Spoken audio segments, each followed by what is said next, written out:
The air in Ilu Ao hung thick with the scent of shea butter and dust, heavy with the promise of a future that felt both inevitable and impossibly distant.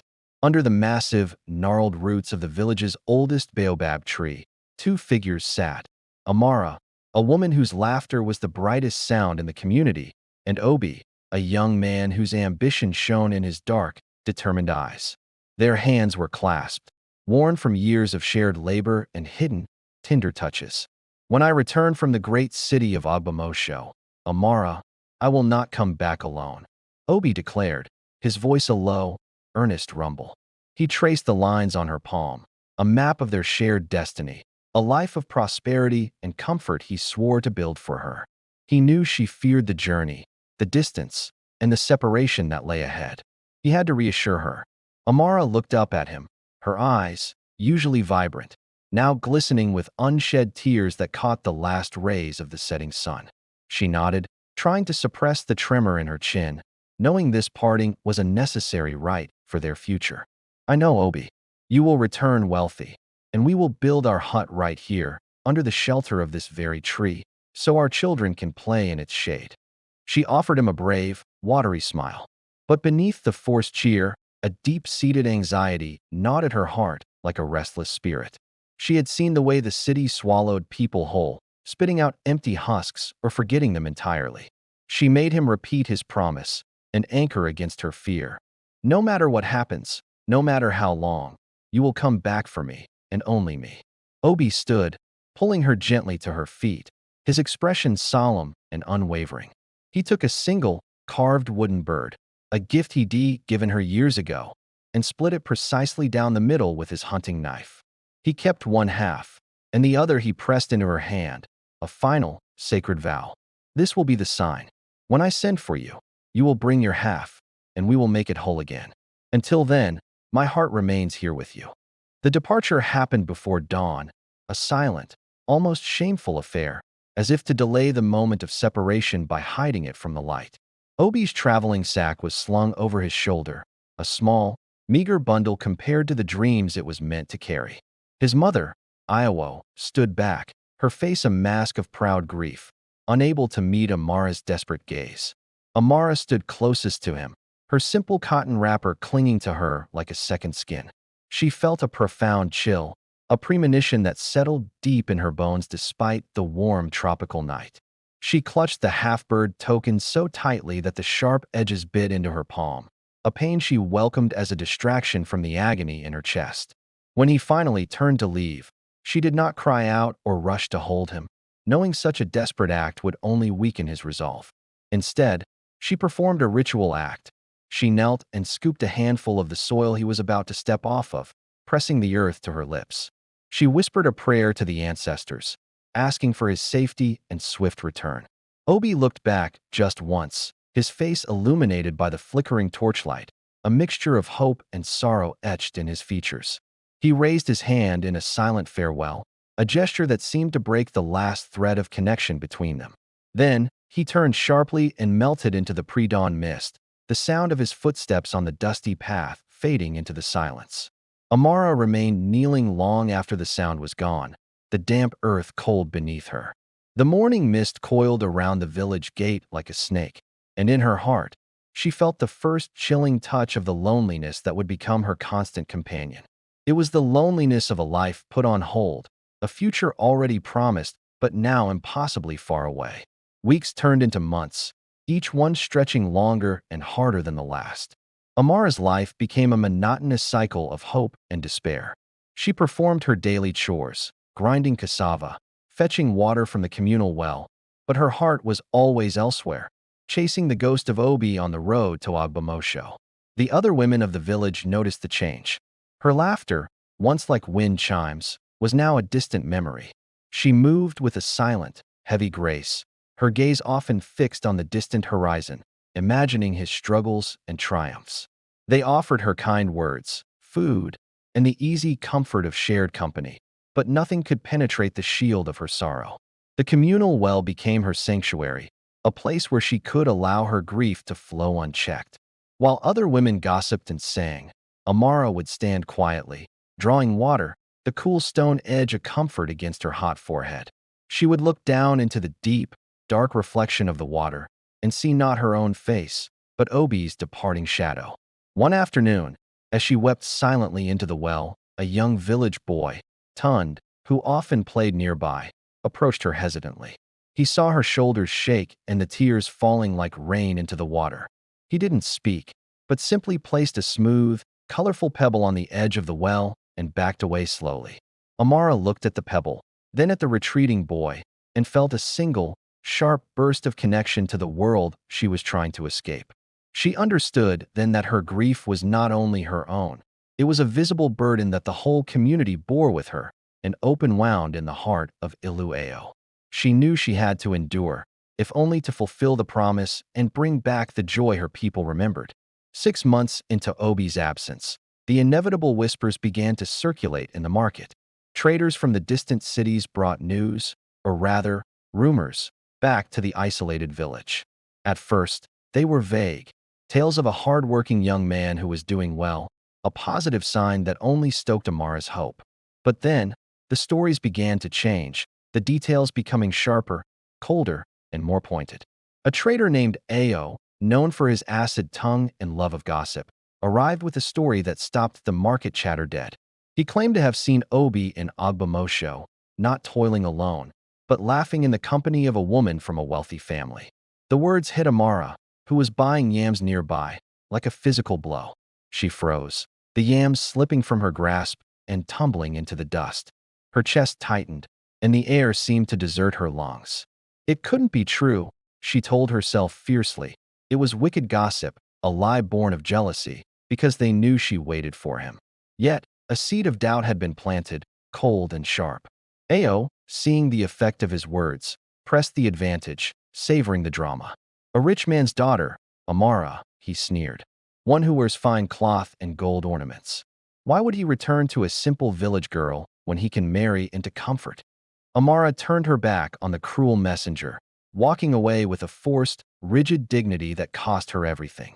She fled the market, the noise and color suddenly repulsive, the sound of the yams hitting the dust echoing in her mind. Her heart, once a steady drum of loyalty, now beat a frantic rhythm of denial and searing, absolute fear. Back in her small, silent hut, Amara lit a clay lamp. The faint, smoky light threw dancing shadows onto the walls, making the small space feel cavernous and hostile.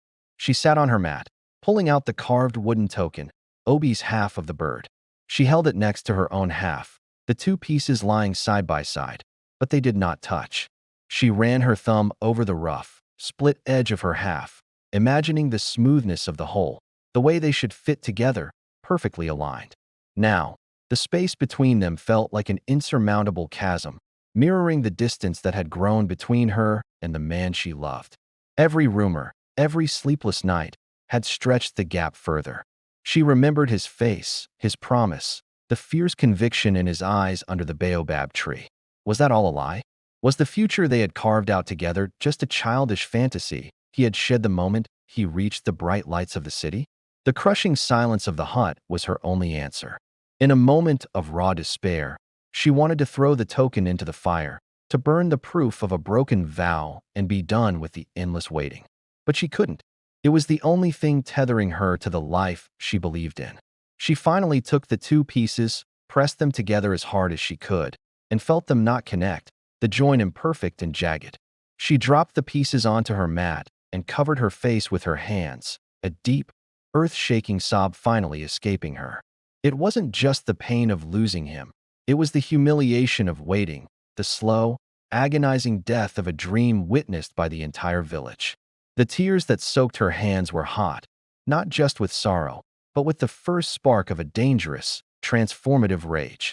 In the harsh light of the morning following the market rumors, Amara knew she could not face the scrutiny of the village alone. She needed an ally, someone who shared her pain and her stake in Obi's honor, his mother, Iowo. She walked to the compound with a heavy heart, finding Iowo sweeping the dirt courtyard with slow, methodical strokes, her face etched with the same worry that consumed Amara. Amara approached her future mother-in-law, kneeling respectfully, the words choking in her throat. She repeated the gossip, leaving nothing out, forcing herself to articulate the fear that Obi might have forsaken them both for a life of easy comfort. Iowo stopped sweeping, the broom falling silently onto the dry earth, and turned to face Amara, her eyes old and weary. But instead of the shared outrage Amara sought, Iowo offered a cold, unsettling pragmatism. "My son is a man now, Amara," she stated, her voice surprisingly steady. "He has a future to secure. If the city requires him to make alliances, to marry for strength, we must understand. Men's paths are not always straight." The words stung Amara far more than the market gossip. They were a betrayal from the one person she expected to stand with her, a casual dismissal of the solemn promise made under the baobab. Iowo's tone suggested that Amara's love and loyalty were simple luxuries, easily sacrificed for material gain. The old woman picked up the broom again, sweeping away the dust of Amara's shattered hope. Amara rose slowly, realizing that she was truly alone in this fight. Her love and Obi's promise had become disposable in the eyes of his own family. She looked at the abandoned clay pot dripping water nearby and saw an image of her own dwindling resilience, slowly emptying out into the unforgiving soil. She left the compound with a renewed sense of isolation, her tears now mixed with a bitter resentment toward Obi's mother. The weight of the silence became unbearable, driving Amara to a desperate, singular action. She decided to write to Obi. Writing was a rare skill in Iluao, one she had learned from the traveling priest as a child, and now it was her only weapon, her final plea for truth. She carefully sharpened a piece of charcoal and spread a sheet of frayed, precious paper on the floor of her hut. The letter began as an outpouring of love and worry, recounting their shared memories, reminding him of the sacred vows they exchanged before he left. She poured her heart onto the page, her fingers trembling with the force of her emotion. But as she wrote, her sorrow curdled into fierce anger. She scrawled the rumors across the page, demanding answers, forcing him to confront the pain he was inflicting. She threatened him, reminding him that honor was all a man had, and without it, his wealth was worthless. The letter became an indictment, a furious record of his potential betrayal. After hours, she reread the harsh words, the anger burning brightly on the page. She realized she could not send it. Not yet. If he was truly innocent, the letter would wound him deeply. If he was guilty, it would only push him further away. She folded the paper and tucked it into her smallest storage box, a painful truth stored away. She extinguished the lamp, lying down in the darkness with the weight of the unsent letter pressing down on her. It represented all the things she could not say, all the distance she could not cross, a tangible symbol of the breakdown in communication that was slowly killing her. The season shifted, bringing with it a terrible, prolonged drought. The crops withered in the hard-baked earth, and the water in the communal well began to drop alarmingly. The physical drought mirrored the spiritual drought in Amara's heart, a chilling lack of nourishment and hope. She worked tirelessly in the family plot, trying to coax life from the unyielding soil, but the futility of her efforts only deepened her despair. She remembered Obi talking about the city, how they would never have to worry about the unpredictable seasons again, a promise that now felt like a cruel joke. One morning, the chief called the villagers together to pray for rain, a solemn, desperate ceremony. Amara stood among the supplicants, but her prayers were empty. She was praying not for rain, but for a sign, for a message, for anything that would break the terrible drought of silence from Ogbomosho. Her physical health began to fail. Her skin grew dull, her eyes sunken, and her body thin from lack of appetite and restless nights. The other women looked at her with pity, murmuring that she was wasting away, losing her essence, that the love for the man who had abandoned her was literally consuming her life force. She felt herself fading, becoming less substantial with each passing day, a ghost walking among the living. The dry, cracked earth seemed to call to her, to claim her as its own, a silent recognition that the vital, vibrant Amara was already beginning to die. The drought broke, not with a gentle shower, but with a sudden, violent thunderstorm, mirroring the emotional climax that was about to shatter Amara's life. As the first heavy drops hit the ground, a lone figure appeared on the road, riding a tired donkey, a hired messenger, identifiable by his leather satchel and travel-stained clothes. Every eye in the village turned toward him, but none with the intensity of Amara's. Her heart leaped, a frantic bird trapped in her chest, the pain of the previous months momentarily forgotten in a surge of pure, blinding hope. Obi has sent for me, she thought, picturing the other half of the carved bird finally joining hers. The messenger dismounted at the center of the village, shaking the water from his cloak. He was weary and soaked, but his mission was clear. He inquired about Amara, and when she stepped forward, shaking and barely able to stand, he produced a heavy, sealed package and a small, stiff piece of paper. The package was addressed to Iowa, containing a substantial sum of money, more than the village had seen in years. Obi's triumphant proof of his success. The small, folded paper, however, was addressed to Amara. The village watched in breathless silence as she broke the seal, her vision blurring with the heavy rain and her own unshed tears. The letter was brief, cold, and utterly devastating. It was not a summons. It was a formal annulment of their arrangement, explaining that he had achieved great success and was marrying a woman of higher standing in Ogbomosho to cement his position. The final lines offered her a small financial gift to compensate her. Amara stood in the pouring rain, the crumpled letter clutched in her hand, the expensive white paper disintegrating in the downpour. The villagers were murmuring, but their voices seemed distant, muffled by the sheer force of the rain and the shock in her own mind. Iowa, meanwhile, was beaming, carefully counting the fat stacks of currency from the package. The sound of the money being counted by Obi's mother was the final, unbearable stroke of betrayal. It was the sound of her life, her love, and her dignity being sold for silver. She looked from the celebrating Iowa to the pitying faces of the villagers, and then down at the token in her pocket. With a profound, unearthly calm, Amara reached into her wrapper and pulled out the small, carved wooden half-bird. Her hand was steady, her face wiped clean of expression by the rain, now flowing down her cheeks like a new river. She walked over to a heavy grinding stone used for maize, raising the small, fragile token high above her head for all to see, a symbolic final gesture to the ancestors.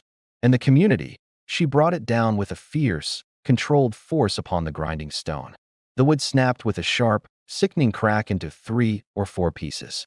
The pieces of the broken token scattered across the mud, mixing with the rain and the earth, a final, public declaration of the death of her love and her hope. The sound cut through the noise of the rain, a definitive end to the years of waiting.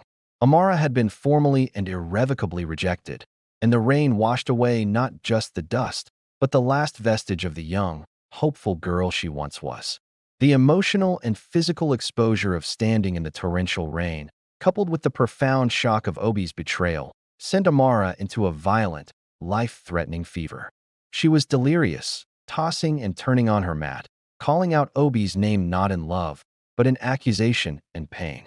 The village women, led by her closest friend, Adiz, rallied around her, taking turns to fan her, administer herbal teas, and apply cool compresses to her burning forehead. Adiz worried aloud that Amara's spirit had been broken, that the fever was merely the physical manifestation of a spiritual death. In her feverish dreams, Amara saw Obi clearly, not the boy she loved, but a cold, successful stranger in fine robes, his face hard and unyielding. She saw him sitting in a magnificent city home with a strange woman, laughing at the naivety of the village girl he had left behind. These visions were more painful than the fever itself. One night, she woke suddenly, her mind momentarily clear, only to realize the full, horrifying extent of her position. She was a woman who had given her youth and fidelity to a promise that was worth less than a few coins. She was an object of pity in the village, a cautionary tale whispered to young girls. She felt the life draining out of her, accepting that death might be the only escape from the shame and the overwhelming grief. She closed her eyes, consciously letting go, her breath becoming shallow and ragged, preparing her spirit to depart. As Amara hovered on the brink of death, sinking deeper into the feverish abyss, a profound, spiritual event began to unfold in the heart of her hut. The village elder and healer, Mama Neka, a woman revered for her connection to the spirit world, arrived, carrying her tools and sacred herbs. Mama Neka began a powerful, intricate ritual, burning incense that filled the hut with thick, aromatic smoke. chasing away the shadows. She chanted ancient prayers to the ancestors, not for healing, but for a decision, to let Amara go peacefully or to force her back to life with a renewed purpose. As the healer chanted, Amara had a vision. She was standing at a crossroads. One path was dark and welcoming, leading to rest and peace, the path of death. The other was illuminated by a single, fierce, vengeful light, leading back to the pain and the life she had just tried to abandon. Suddenly, a voice, deep and resonant, not Obi's, but that of a maternal ancestor, spoke to her. You will not die here, child. You will not let your spirit be wasted by a weak man's betrayal. Rise. Your future is not in this soil, nor in your grave. Your ghost will walk a new road. Amara gasped, her eyes snapping open, the fever finally breaking. Her skin was drenched in sweat, but her eyes held a new, frighteningly cold determination. She had not been healed, she had been given a command. She would live, but the joyful, loving Amara was dead. A new, harder spirit had taken root. Amara recovered physically, but the change in her was startling and undeniable. She moved with a stiff, almost unnatural grace, her face devoid of the soft vulnerability that once defined her. She spoke only when necessary, her voice flat and low. The villagers now treated her with a mixture of awe and profound pity. They saw the way she went about her chores, silent and efficient, no longer looking toward the horizon, no longer showing any sign of hope or despair. She was an empty vessel, a reminder of the cruelties of the outside world. Children were warned to be respectful and silent around her, and the older women shook their heads, whispering that she was no longer fully present, that a part of her soul had left her body and was wandering. She had become Amara, the woman whose heart was left for dead. This pity was a fresh wave of humiliation, far worse than the initial gossip. She felt suffocated by their sorrow, trapped by their expectations of her misery. Every kind glance, every sympathetic nod, was a confirmation of her tragedy and her failure. She knew she could not remain here, bound by the memory of the promise and the constant, judging gaze of the people she loved. The village, once her sanctuary, had become a prison of grief, and the only way to escape the shadow of Obi's betrayal was to leave the village that remembered her as his bride-to-be. With her decision made, Amara acted with swift, chilling calculation. She had always been meticulous, and over the years, she had managed to save a small cache of cowrie shells and a few meager coins, savings intended for her marriage feast. She waited until the deepest part of the night, when the village was swallowed by sleep, the only sound the distant hoot of an owl. She knelt by the storage pot where she kept her dried beans and carefully, silently, dug into the earth beneath it. She pulled out the small, wrapped bundle, the weight of the coins surprisingly heavy. As she counted the pitiful sum, she saw the irony. Obi had sent his mother a small fortune, while her own entire future was now resting on this few handfuls of currency. The thought did not bring sorrow. It brought a cold, hard determination to multiply this wealth, to never again be reliant on a man's broken promise. She tied the money securely around her waist beneath her wrapper. It was not enough for a grand journey, but it was enough for a start, enough for the dignity of a traveler, not a beggar. She felt a thrilling, unfamiliar sense of self-reliance, a sharp break from the expectations of her past life. Before the first light of dawn, before the world awoke, Amara went to the baobab tree. It was their sacred spot, the witness to their innocent love and their betrayed promise. The massive trunk loomed in the gray light, a silent, unforgiving monument. She did not weep, and she did not pray. She simply stood there, resting her hand against the rough bark, bidding a final farewell to the girl who had waited there, the girl who believed in happily ever after. She consciously discarded the memory of Obi and the future they had planned, leaving the remnants under the ancient tree. She took nothing but the clothes on her back, the small sum of money, and the cold, unyielding resolve that now filled the empty space in her chest. She had even left the broken pieces of the wooden token in her hut. They held no meaning for her now. Without looking back, she began to walk toward the village gate, the very path Obi had taken 18 months before. This time, there was no trembling, no hopeful gaze toward the horizon, only a forward momentum fueled by pain. Amara left Ilueo, not as a woman seeking her husband, but but as a ghost fleeing her own grave, heading toward an unknown city to forge a new and unprecedented destiny. Amara walked for days, the small sum of money she carried preventing her from taking the safer, faster route in a crowded lorry. She chose the long, dusty roads, relying on the kindness of sparse, outlying settlements for a drink of water or a meager handful of roasted corn. The sun beat down mercilessly, turning her simple clothes into sweat-dampened rags. She encountered other travelers, weary farmers, itinerant traders, and occasionally, dangerous-looking men who eyed her with suspicion or predatory interest. She learned quickly to keep her gaze down, her answers short, and her posture rigid, radiating a silent, cold energy that discouraged interaction. The journey was a crucible, burning away the last of her naivety and physical weakness. She no longer walked with the soft, hopeful gait of a village girl. Her steps were measured, efficient, and fueled by a singular, consuming hunger for self-sufficiency. Every blister on her feet was a reminder of the price of betrayal. She thought of Obi often, but her memories were not of love. They were detailed reviews of his character flaws, cataloging his selfishness and his vanity.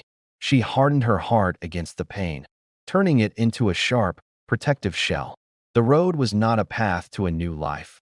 It was a grueling penance for having trusted a man's word. When the sun finally set, casting long, skeletal shadows across the landscape, Amara would find a secluded spot and fall into an exhausted sleep. She didn't dream of the past. Her mind was focused only on the geometric path of the road ahead, a physical manifestation of her single, unyielding goal. On the fourth day of her journey, starved and dehydrated, Amara collapsed near a roadside food stall run by a stout, maternal woman named Mama Kemi. Mama Kemi, recognizing the look of quiet desperation and exhaustion on the young woman's face, immediately brought her cool water and a bowl of nourishing yam porridge. Amara ate slowly, cautiously, her guarded demeanor still firmly in place. Mama Kemi did not pry, sensing the deep wound in the young woman's spirit, but offered gentle, practical advice, the kind that came from a life lived hard and observed keenly. "You look for the big city, child?" Mama Kemi asked, wiping her hands on her apron. Amara confirmed she was going to Agbamosho, intending to see the life Obi had chosen, though she didn't reveal the true, painful reason. Mama Kemi scoffed gently. "Agbamosho is too small for a spirit like yours. If you want a future, if you want to disappear and become new, you go to Abaddon. It is vast, it is cruel, but it rewards the brave." The advice was a pivotal moment. The thought of going to OB's city had been a subconscious desire for a final confrontation or observation. But now, the suggestion of a completely new, blank slate, a place where her ghost could truly start afresh, was intoxicating. Abaddon, the massive city of brown roofs, chaos, and opportunity. With newfound clarity, Amara made her choice, a clean break. She thanked Mama Kemi profusely, feeling a flash of gratitude that was quickly compartmentalized. She now aimed for the sprawling, indifferent heart of the Yoruba land, determined to become as strong and unreadable as the city itself. The sheer scale of Abaddon overwhelmed Amara the moment the creaking old lorry dropped her at the motor park. The air was thick with smoke, sweat, and noise, a chaotic, vibrant assault on her village senses. The buildings stretched endlessly, roofed in countless shades of rusty terracotta, confirming the city's nickname. She clutched her small satchel, feeling small and utterly exposed. Every face was a stranger, every voice a potential threat. The city did not offer pity or kindness. It demanded alertness and resilience. She saw others like her, new arrivals, looking lost, but she deliberately avoided connection. Her first task was finding affordable shelter, a safe corner in the labyrinthine expanse. She spent the better part of her first day wandering the crowded streets, her initial shock giving way to a bone-deep exhaustion and fear. The city's indifference was chilling, a stark contrast to the enveloping warmth of Ilueo. She found a tiny, windowless room in a crowded compound in a less reputable neighborhood, paying 3 months' rent up front with a significant portion of her remaining savings. The room was sparse, hot, and smelled of mildew, but it was hers, a locked door between her and the sprawling danger outside. She sat on the hard floor, listening to the cacophony of the neighborhood surrounding her, the arguments, the laughter, the blaring music. This was her new reality, a constant, deafening reminder that she was just one insignificant person in a sea of millions, a ghost trying to find substance. The next phase was survival. Amara understood that she could not rely on manual labor alone. She needed a skill, a way to earn money that granted her a measure of independence and respect. She watched the market women, their fierce haggling and confident command of their stalls. She decided to use the one skill she truly possessed from her village life: weaving intricate baskets and mats. It was painstaking work, but it was clean, required focus, and allowed her to work independently. She bought raw materials with her remaining meager funds, a final, terrifying investment in herself. Her first attempts to sell were humiliating. She was too quiet, too polite, and easily intimidated by the sharp-tongued, veteran traders. They laughed at her prices, mocked her village accent, and told her to go back home where she belonged. The rejection felt as sharp as Obi's letter. She spent her nights practicing the market women's techniques, copying their loud voices, their aggressive stances, and their practiced scowls in the darkness of her tiny room. She forced herself to adopt a persona of cold, unyielding toughness, refusing to show the vulnerability that had nearly killed her. Slowly, incrementally, the transformation began to take hold. Her mats and baskets were exceptionally well made, and as her demeanor hardened, the traders stopped laughing and started paying attention. Amara was learning the city's lesson: be useful, be tough, and never show weakness. 6 months into her life in Abaddon, Amara was unrecognizable. She no longer wore the simple, faded clothes of the village. She was dressed in stiff, clean fabric, her hair neatly styled, and her face a mask of practiced neutrality. Her market stall was now well organized and profitable. She had become known as the Silent Weaver, a woman who spoke little but whose eyes missed nothing, who negotiated prices with chilling precision, and who never offered credit or accepted excuses. She earned respect not through friendship, but through fear and competence. Her emotional landscape had completely altered. She never allowed herself to think of love, family, or the past. Every feeling that threatened to soften her was ruthlessly suppressed and replaced with ambition. The goal was not wealth for comfort, but wealth for power, for the absolute guarantee that she would never be discarded again. She invested her profits wisely, expanding her trade to include imported, dyed raffia, which allowed her to create vibrant, sought-after pieces. She even hired a young, nervous apprentice, Kunnel, whom she treated fairly but distantly, maintaining a strict professional barrier. The ghost of Amara had successfully found an anchor in the hard reality of commerce, becoming a formidable figure in the bustling market. The joy was gone, but in its place was a steely, untouchable dignity that no man or circumstance could threaten. Amara's routine was rigid: work, eat, sleep, repeat. One afternoon, while navigating the terrifying chaos of a major Abaddon junction to purchase supplies, a commotion broke out near a stalled Malu bus. A fight had erupted between a driver and a passenger, drawing a crowd. Amara was about to detour around the noise when she heard a sound she hadn't realized her heart was still capable of recognizing. The distinctive loud, slightly booming laugh of Ao, the gossiping trader from her village Ilu Ao. Hidden behind a fruit vendor, Amara watched Ao. He looked older, more worn, but his mannerisms were the same. He was arguing loudly with a fellow trader, clearly still the same gossipy, opportunistic man. He was carrying goods, meaning he was still traveling the village routes, connecting Ilu Ao to the outside world. A wave of nausea hit her. He was a living link to the life she had buried. She instinctively pulled the scarf around her face, shrinking back into the shadows, terrified that he would see her, recognize the once fragile girl, and bring her carefully constructed new life tumbling down. She waited until he moved on, her heart hammering a frantic rhythm against her ribs. The encounter was a terrifying reminder that her past was not truly dead, only sleeping, and that the ghost she had become had to remain perfectly invisible to survive. Success bred ambition, and Amara realized her weaving stall was only a stepping stone. To truly secure her freedom, she needed to own property, something permanent and tangible. She set her sights on a small, dilapidated storehouse in a bustling, up-and-coming commercial district. The price was exorbitant, a figure that would completely drain her accumulated savings and force her to take on debt, a terrifying prospect in the cruel financial landscape of the city. She visited the site repeatedly, watching the foot traffic, calculating the risk with cold, detached logic. She found herself dealing with the building's owner, Chief Balagan, a formidable, wealthy man known for his shrewdness and uncompromising nature. In their negotiations, Amara brought the full force of her new persona. She was respectful but utterly unwavering, refusing to be rushed or intimidated. Chief Balagan, used to dealing with loud, emotional men, was intrigued by the young woman's steely composure and sharp mathematical mind. He saw a kindred spirit, a mirror of his own ruthlessness, but he did not see weakness. He even lowered the price, impressed by her integrity and focus. Amara signed the papers, her hands steady, feeling the heavy burden of debt and the exhilarating lightness of true ownership. She now owned a piece of Abaddon, a concrete symbol of her victory over poverty and betrayal. The money was gone, but her freedom was bought. The storehouse, now beautifully renovated and named the Steadfast Hand, became Amara's headquarters.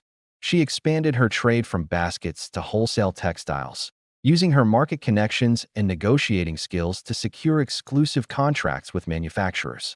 Her business boomed. She ran her operation with military precision. Every ledger was perfect, every transaction documented. She paid her workers well, but her expectations were non-negotiable. She was admired for her fairness, but feared for her lack of warmth. She was an employer, a boss, not a friend. Amara developed a powerful reputation among the city's emerging middle class. She was a woman of substance, a rare female entrepreneur who had built her empire from the ground up, entirely on her own merit and cold discipline. No one knew her past. She had successfully erased the village girl. Her clothes were now luxurious, her movements confident, and she lived in a small, comfortable apartment above her store, a fortress of solitude. She entertained no suitors, offering polite but firm refusals to all offers of marriage. Her heart, she often thought, was permanently retired from service. It was during a routine business meeting concerning expanding her storehouse that Amara met Deli, Chief Balagan's right-hand man and trusted apprentice. Deli was everything Obi was not: quiet, thoughtful, and possessed of a kind of deep, observant wisdom that seemed to miss nothing. Deli had watched Amara's trajectory from her first halting negotiations for the storehouse. He was fascinated by her reserve, her unwavering self-possession, and the absolute absence of vulnerability she presented to the world. He recognized her armor, for he wore a kind of emotional armor himself. He never flirted or offered casual compliments. His interactions with her were strictly professional, focusing on logistics and commerce. But his eyes, deep and kind, held a silent question, an acknowledgement of the pain he suspected lay beneath her impressive success. He observed the way her hands sometimes curled too tightly when she thought she was unobserved. Amara noticed him too, precisely because he did not treat her like a conquest or a novelty. He treated her as an equal, a formidable business rival and partner. For the first time in years, she felt a subtle, almost imperceptible thaw in the icy fortress she had built around herself, a flicker of awareness she immediately suppressed. Deli represented a stability she had not known since she was a girl, a quiet strength that was not demanding, only present. He was the first person in her new life who seemed to see the ghost, but was respectful enough not to try and chase it away. Proposed a joint venture. Amara would supply textiles for a large-scale housing development he was overseeing. The deal was complex, requiring a high degree of mutual trust and constant, close communication. Amara insisted on working exclusively with Deli, citing his professional competence. Their meetings became frequent, lasting hours, moving from the chief's office to the chaotic, energetic sites. They talked strategy, finance, and logistics, their conversations a dance of intellect and caution. Through their shared work, a different kind of respect began to grow, one based on shared ambition and mutual competency. One evening, after finalizing a particularly stressful contract, they were standing quietly, watching the moon rise over the skeletal framework of the new buildings.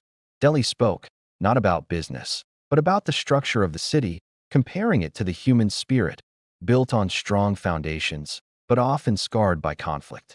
Amara found herself responding in kind, offering a small, impersonal anecdote about her childhood, the first true piece of personal history she had shared with anyone in Abaddon. The conversation was brief, but profound. It was a micro break in the dam, a momentary release of pressure. She left the site that night with a feeling she had not allowed herself to recognize in years. Not joy, but a quiet, humming sense of peace. The ghost had found a corner of the city where it felt less necessary to hide. A corner watched over by a man who seemed to value her stillness as much as her strength. The business relationship between Amara and Deli deepened over the next few months, evolving from professional respect into a profound, shared silence. They could anticipate each other's decisions, their financial strategies mirroring one another with unsettling accuracy. This quiet synergy brought Amara a comfort she hadn't known since she was the hopeful girl under the baobab tree. One afternoon, Deli came to her office, not to discuss supply chains or ledger balances, but something entirely different. He stood by the window, looking out over the brown roofs of Abaddon, his hands clasped behind his back, a rare display of nervousness. He did not launch into a flowery declaration of love. He spoke of the future. "Amara," he began, his voice low and firm, "I do not seek a bride to cook my food or tend my home. I seek a partner, a strength to match my own, to build a legacy that will outlast these walls." He finally turned to face her, his gaze steady and serious. "I have watched you. You are the most steadfast person I have ever known. I want you to be my wife and my equal." Amara listened, her heart, long dormant, giving a strange, slow beat against her ribs. He did not speak of passion or fleeting desire. He spoke of permanence and respect. It was the antithesis of Obi's betrayal, a proposal built on the very foundation of trust that had been stolen from her. She remained silent for a long, weighty moment. She accepted him, not with a gasp of joy, but with a simple, decisive nod. "I will be your partner, Deli," she stated, her voice regaining a measure of the warmth she thought was lost forever. "And I promise you loyalty and truth." Her ghost had finally found a worthy vessel for its strength, exchanging vengeance for stability. With the proposal accepted, Amara knew she could not proceed without honesty. Her life in Iluao was a secret she had guarded fiercely, the wound she had hidden beneath layers of ambition. She had to lay the ghost bare before him, allowing him to accept or reject her truth. That evening, in the quiet intimacy of his home, she told him everything. She spoke of Obi, the baobab tree, the split wooden token, the humiliation of the annulment letter, and the death of her spirit in the pouring rain. She recounted her fever, the journey, and the cold, determined vow she had made to herself to become unbreakable. Deli listened without interruption, his expression never shifting from one of profound attentiveness. When she finished, the room was silent, heavy with the weight of her long-held pain. She waited for the inevitable recoil, the judgment, or the pity that had driven her from her village. Instead, Deli stood and came to her, taking her hands gently. His touch was warm, comforting, and utterly free of judgment. "The man you speak of was a fool, Amara," he said, his voice quiet but intense. "He threw away a treasure for worthless brass. You did not die. You simply shed the skin of a promise that did not deserve you." His acceptance was the true healing she had waited for. He did not see a victim. He saw a survivor, and in that moment, the last shards of the shattered token seemed to dissolve within her heart. She wept, not tears of sorrow for the past, but of pure relief for the future she had earned. Amara and Deli's wedding was not the extravagant, flashy affair expected of two wealthy Abaddon merchants. It was a ceremony marked by dignity, respect, and a quiet sense of permanence, reflecting the nature of their bond. They celebrated with close friends and trusted business associates, keeping the guest list small and focused. There were no elaborate rituals connecting them to distant village histories, only the formal recognition of their union by the city's elders. Amara wore fine cloth, but no excessive jewelry. Her wealth was displayed in her confident posture and the clarity of her eyes, not in ornaments. When they exchanged rings, a symbol of their complete and unbroken circle, Amara felt a profound sense of closure. She was not the village girl completing an old vow. She was a new woman entering a new covenant, one built on the concrete reality of shared vision and mutual respect. The happiest sound of the day was the sincere, unforced laughter that finally returned to Amara's voice.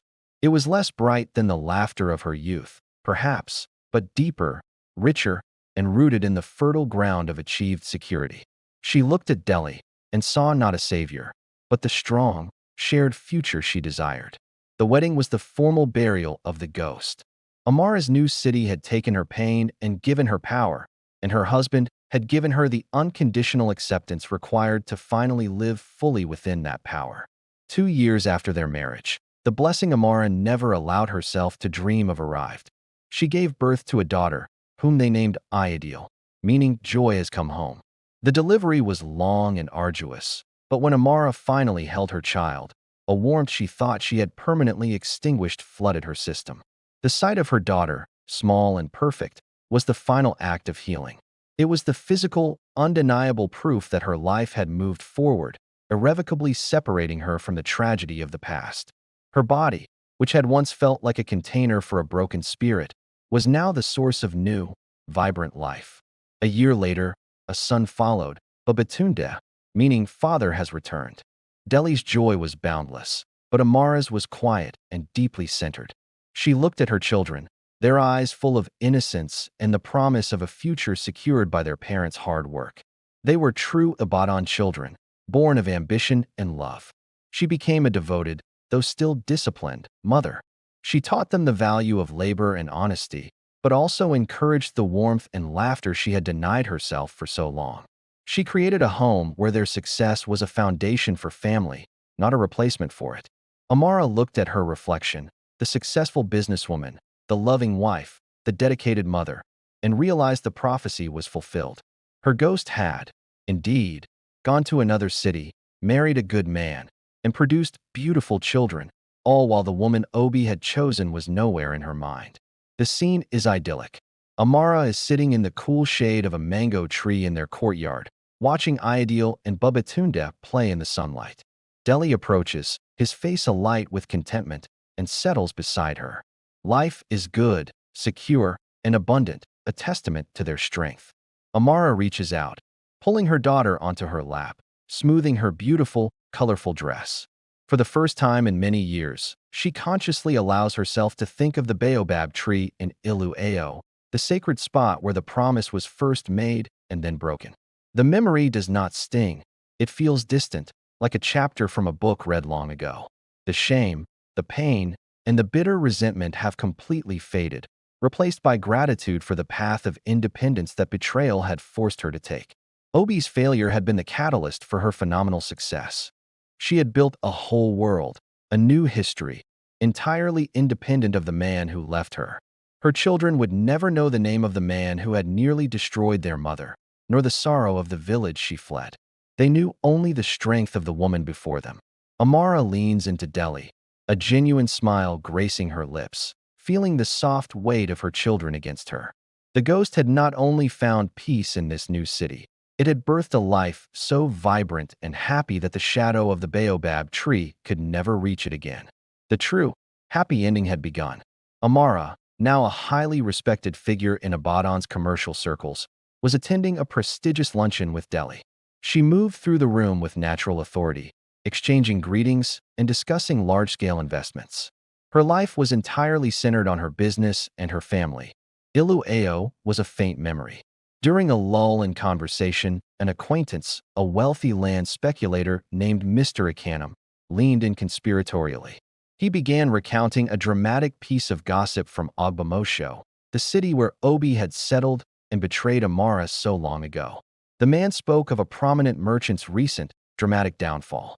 Mr. Akanam did not use Obi's name, but he described the circumstances with vivid detail. A high-profile marriage to a rich man's daughter that ended in bitter divorce, a crippling debt from failed speculation, and the public seizure of property. The tale was one of vanity, crushed by greed. Amara felt a cold, prickling sensation on the back of her neck. The description of the arrogant, overly ambitious young merchant matched Obi perfectly, yet she forced herself to listen with only professional interest, her face a cool, unreadable mask. She suppressed the surge of dark satisfaction. The rumor was the first tremor of her buried past. It was a distant, fleeting whisper of justice, confirming that the path Obi had chosen, the path of betrayal for wealth, had collapsed. Amara tucked the information away, determined not to let it disturb the carefully constructed peace of her present life. Deli, ever observant, noticed the subtle shift in Amara's demeanor after the luncheon. She was slightly more withdrawn, her movements a little stiffer, and she was unusually quiet when tucking the children into bed. He waited until they were alone, sitting on their veranda under the cooling night air. He asked her gently about the day, sensing a deeper disturbance than the usual stresses of business. Amara, still reluctant to speak Obi's name aloud for fear of giving him power, merely referenced the story of the merchant's ruin, framing it as a professional lesson about risk. Deli, unaware of the deep, personal connection, listened intently and then offered her comforting words.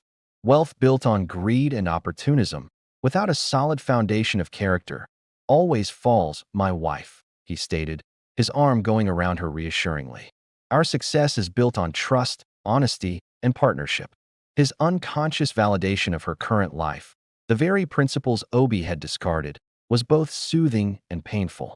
It reminded her of the stark difference between the two men and the immense blessing she had found in her second chance. She leaned into his strength, deeply grateful for his steady presence. She still couldn't bring herself to confess the full identity of the merchant. It felt like polluting their happy home with the shadow of a ghost.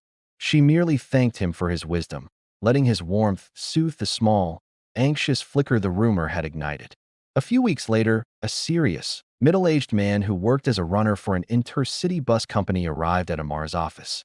He was a relative of the village chief from Iluao, and he carried a carefully folded, aging letter addressed to her. The contents of the letter were formal and desperate. The village was suffering a major infrastructure crisis. A critical section of their road had collapsed, cutting them off during the trading season. The chief, remembering Amara's old family ties and her recent fame, was humbly appealing to her for assistance. The request stunned Amara. For years, she had maintained a complete silence, cutting every tie to her past. Now, the village needed her, the very community whose pity she had fled. The chief's plea was an acknowledgement of her success, but also a call to duty she found difficult to ignore. She considered ignoring it, letting the ghosts remain buried. But then she thought of Adiz, Tund, and Mama Neka, the few kind souls who had offered comfort in her darkest hour. This wasn't about Obi, it was about the good people she had left behind. She decided to act, not out of obligation to the past, but out of a desire to wield her power for good. She instructed her office manager to immediately dispatch a team of engineers and supplies. She would help, but she would not go herself. The barrier between the two worlds must remain absolute. The business of sending aid to Iluao was purely logistical. Amara treated it like any other contract, ensuring the materials were high quality and the work done efficiently. She reviewed maps, calculated costs, and scheduled transport, maintaining a necessary professional distance. As she reviewed the old maps, she saw the simple, winding paths of Iluao, overlaid now with her own complex, decisive engineering plans. The maps made the village look small, isolated, and incredibly vulnerable, a sharp contrast to the vast, connected power of Abaddon. She realized how fundamentally the landscape of her mind had changed. The village, once the entire world, was now just a tiny pinprick on a large map of her empire. The agonizing pain of the past had truly diminished into a minor geographic point. This emotional detachment was profound. She wasn't sad about the loss of the village life. She was grateful for the gain of her current life. She felt no need to revisit it, finding satisfaction in knowing her resources were solving the problems that once defined the limits of her existence. The completion of the aid project was her final, silent goodbye to Iluao. She had sent her help, fulfilled her duty to the good memories, and cemented her presence in the city of her own making. The barrier between Amara's worlds began to crumble in a slow, insidious way. A new client was referred to her, a successful but nervous textile dealer from Agbamosho, the very city of Obi's betrayal. The client, Mr. Kofo, was seeking a major investment partner for his troubled business. During their initial meeting, Mr. Kofo nervously detailed the financial climate in Agbamosho, speaking of the recent market instability and the failure of several large enterprises. He specifically mentioned the merchant who had crashed. The one Amara knew was Obi, using his full name, Obi Okoro. Hearing the name spoken aloud in her own office, a place of her power and safety, was a jolt. Amara's heart skipped a beat, but her face, perfected over years of ruthless negotiation, did not betray her. She listened to the account of Obi's ruin with detached professional calm. Mr. Kofo explained that Obi had lost everything. His wealthy wife had divorced him, his family had disowned him, and he was now wandering, destitute, his pride completely shattered. The news was complete. The failure was absolute. Amara finally let the information settle. The man who broke her was utterly broken himself. The ghost of revenge felt a momentary, fierce satisfaction, quickly followed by a strange, unsettling emptiness. The fight was over, and the victory felt cold. Later that night, long after Mr. Kofo had left and her staff had gone home, Amara sat alone at her desk, staring at the financial report on the Agbamosho market. The report included a brief, damning note about Obi Okoro's forfeited assets. She closed her eyes, and instead of seeing the proud, arrogant boy who left her, she saw the broken, disgraced man described by Mr. Kofo. She realized that the destruction of Obi's life did not, in fact, bring her joy. It brought a strange sense of finality to a chapter she thought was closed.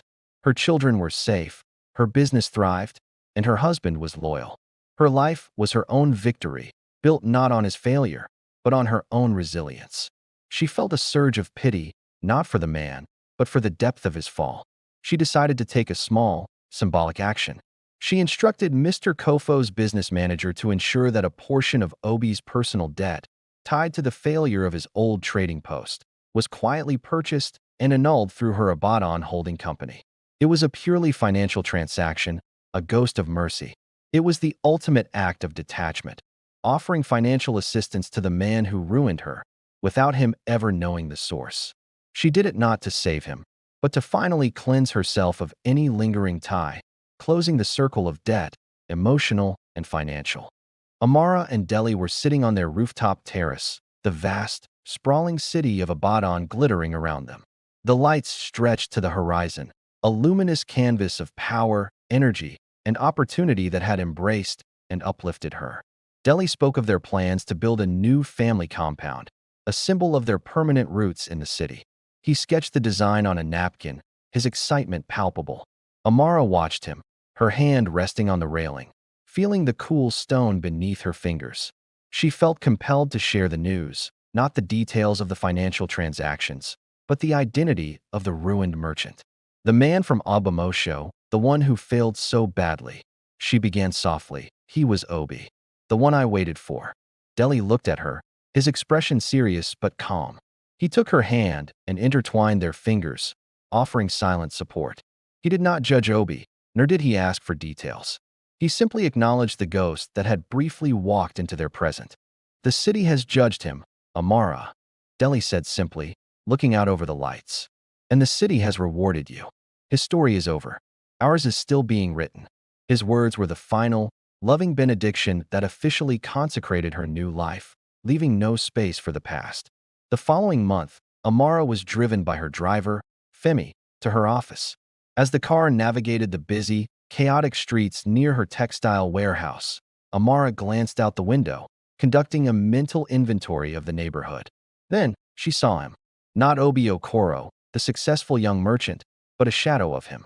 A thin, defeated man, dressed in ragged, ill-fitting clothes, carrying a small, worn sack, sitting slumped on a low wall, watching the thriving business of the city pass him by. It was Obi. He was older, his face etched with hardship, his eyes vacant. He was sitting across the street from Amara's thriving establishment, the steadfast hand, entirely unaware that the source of his old hope and the foundation of his current failure were so close. Amara drew a sharp, involuntary breath. Femi, sensing her sudden tension, glanced in the rearview mirror. Amara quickly recovered, giving Femi a swift, professional instruction to drive on without stopping, her heart pounding a heavy rhythm against her ribs. The separation was complete. He was the beggar at the gate of her prosperity, yet utterly blind to her identity. He had come to Abaddon, the great city, seeking work or a place to hide. unknowingly stumbling right into the epicenter of her success. Amara spent the rest of the day in a controlled panic, managing meetings and checking ledgers, all while resisting the urge to look out the window. She knew Obi was out there, the physical manifestation of her past, now reduced to a pathetic figure. She realized the irony. He was the ghost now, spectral and unnoticed, wandering the massive city that was her dominion. He had come to her city, married, and likely had his own children in Agbamosho, only to lose it all and flee to Abaddon, where her spirit had found permanent, happy footing. The true final moment of her story had arrived. She was looking at her own ghost of what might have been, a life of poverty, dependence, and eventual wandering, and she saw how truly fortunate she was. There was no need for confrontation or even contact. She decided that she would not approach him nor send help. Her past acts of mercy were sufficient. His presence was merely a final, sharp confirmation of her victory and his total irrelevance to her future. Her children were safe, and her marriage was solid. Amara rose from her desk, walked to the window, and looked down onto the street. Obi was gone. He had moved on, swallowed once again by the indifferent, relentless motion of the great brown-roofed city. Amara returned home and went straight to the children's room. Ayadil and Babatunde were giggling, playing a game of hide-and-seek with their father. The sound was the most beautiful music she had ever heard, a symphony of safety and pure happiness. She walked in and immediately scooped up her son, Babatunde, holding him close, inhaling the scent of shea butter and innocence. She kissed her daughter, Ayadil, on the forehead, her eyes resting on her husband, Deli, who was watching them with quiet adoration. The image of Obi, broken and wandering, faded completely. The fear of her past had vanished, replaced entirely by the immediate, overwhelming reality of her present joy. Her circle was unbroken, complete, and perfectly formed. She looked at Deli, her partner and true anchor, and offered him a brilliant, unrehearsed smile. He understood the meaning of the look, a final, absolute declaration that the old shadows had been defeated. Amara had not only survived the trauma of betrayal, she had transformed it into the foundation of a beautiful, rich life in a new city. Her children, her husband, and her success were her testimony, the ultimate, happy ending to the story of the ghost who went to another city and was finally found. One afternoon, Amara was teaching her children, Ayadil and Babatunde, a practical lesson in budgeting and commerce, using cowrie shells as pretend currency. She emphasized the value of earned wealth and the danger of reckless speculation, lessons learned from the collapse of her own past. Ayadil, sharp and sensitive, asked her mother why some people who work hard still end up with nothing, a question that touched Amara deeply. Amara realized she had shielded her children from the harsh realities of the world and her own difficult past, perhaps too much. She did not tell them the story of Obi, but she told them the abstract tale of a young woman who was once very poor and relied on the kindness of strangers. She stressed that while self-reliance was paramount, successful people had a duty to look downward, not just upward. She immediately set up a small, anonymous charitable fund, managed by Deli's company, dedicated to helping honest, struggling market traders, the very people who had scorned her but later inspired her. It was a formal acknowledgement of her roots and a dedication to the goodness she had witnessed. This act of formalized compassion was the final transformation of her anger into empathy. Her children learned the most important lesson of their prosperity. Success carries the responsibility of grace and aid for those less fortunate. Amara and Deli had expanded their home into a beautiful, spacious compound, large enough to house their extended family and reflect their status. They had welcomed 2 more children, rounding out their happy family. The compound was a true fortress of joy and prosperity. Through the contacts Amara made during the Ilu-Ayo road repair, she learned that Mama Neka, the elder who had prayed her back from the brink of death, was aging and alone. Without hesitation, Amara arranged for a comfortable, respectful journey for the old woman to Abaddon. Mama Neka arrived, frail but with the same knowing, powerful eyes. She settled into a place of honor in the compound, revered by the children. She did not speak of Obi or the past, only of Amara's destiny. Your spirit was meant for this city, Mama Neka told her. It needed distance to grow strong. The elder's presence was a living bridge to her old life, but a bridge built on healing, not pain. Mama Neka blessed the children and the home, confirming that Amara's new life was divinely sanctioned and completely whole. Amara saw the elder as the last, essential piece of her healing, a quiet affirmation that the ghost of the past was truly at rest, replaced by the robust presence of her future. One day, a contingent from Iluao arrived unannounced at Amar's office. It was her old friend, Adiz, now a dignified mother herself, accompanied by Tund, the boy who had once placed the pebble by the weeping well, now a respectable young man. They did not come to beg or gossip, but to express profound gratitude for the infrastructural aid that had saved their village's economy. Adiz hugged Amara fiercely, tears of genuine joy in her eyes. "We knew you would find your way, Amara. Your strength was always too great for us." Tund, looking around at the wealth and efficiency of the steadfast hand, confessed he often told the story of Amara's resilience to young villagers, using her as an example of what ambition could achieve. He explained that she was no longer a symbol of tragedy, but of triumph. Amara, now completely secure in her identity, felt no fear or shame. She hosted them warmly, speaking of her husband and children with easy pride. She learned that Obi was never mentioned in Iluao. His memory had simply faded into the dust of a forgotten mistake.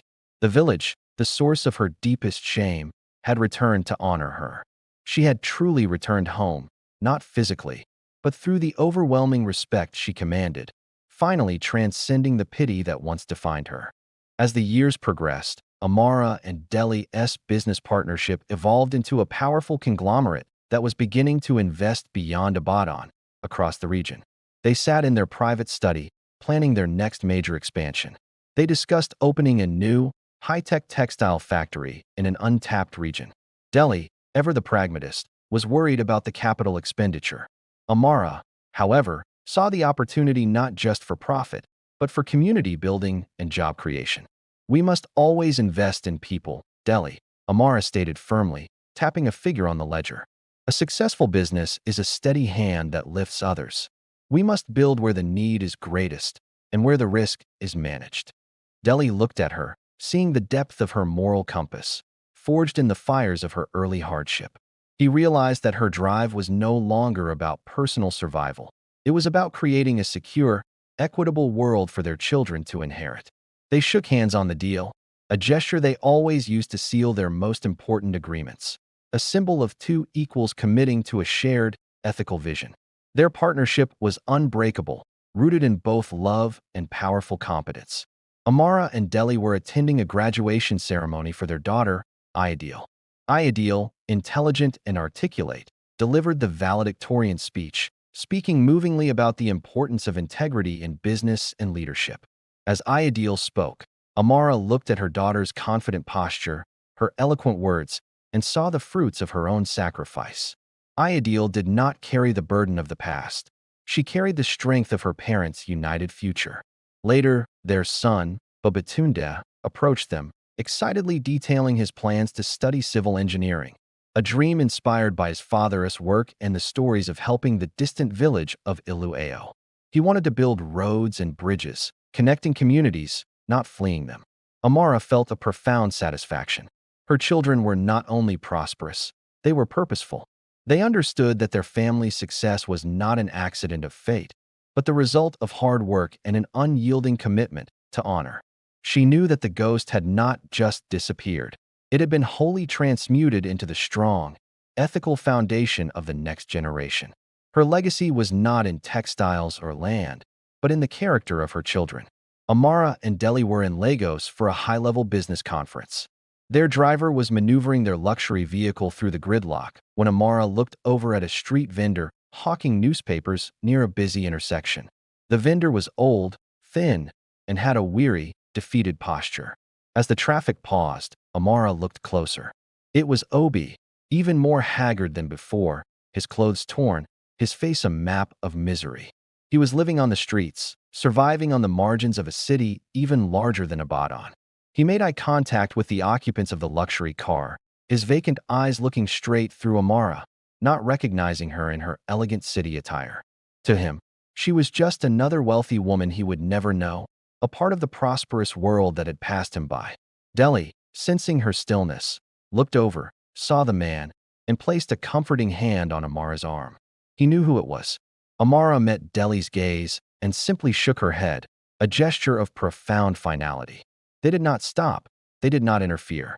Obi was officially an irrelevance, a final, painful vision that confirmed the absolute, irreversible success of Amara's journey. The car moved forward, leaving the shadow of the past behind, swallowed by the traffic. That evening, Amara and Delhi stood on the balcony of their high-rise hotel suite overlooking the glittering lights of Lagos Harbor.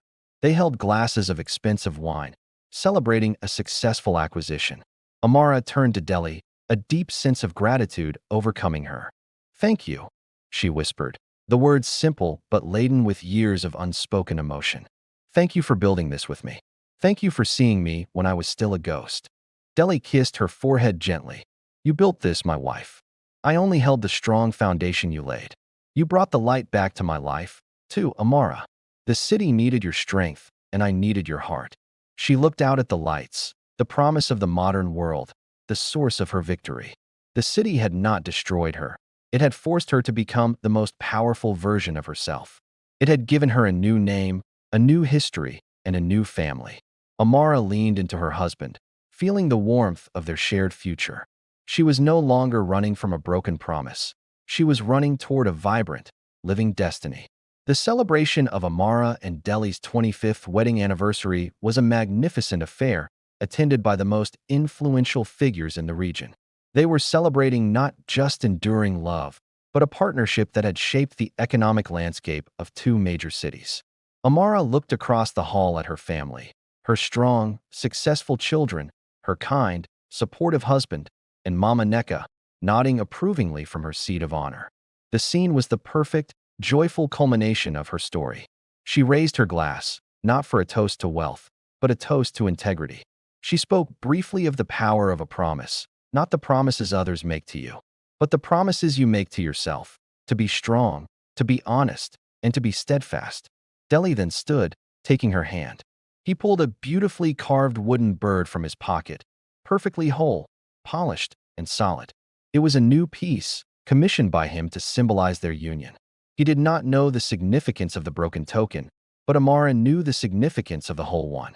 Amara accepted the perfect, whole carving, a powerful, unspoken affirmation that the broken pieces of her past had been healed and superseded by a love that was absolute and complete. Years passed, and Amara and Delhi settled into the warm, comfortable role of respected grandparents. They watched their grandchildren play in the compound, hearing the echo of their own children's laughter years before. Amara's life had become a tapestry of enduring happiness. She never forgot the price of her success, but the sorrow of the betrayal had been utterly replaced by the joy of her victory. She often told her grandchildren stories, not of weeping, but of walking, of putting one foot in front of the other until she reached her destination. She and Delhi retired, passing the management of their empire onto their competent children, who continued the business with the same ethical principles instilled by their mother. Their legacy was secure, rooted deeply in the rich soil of their chosen city.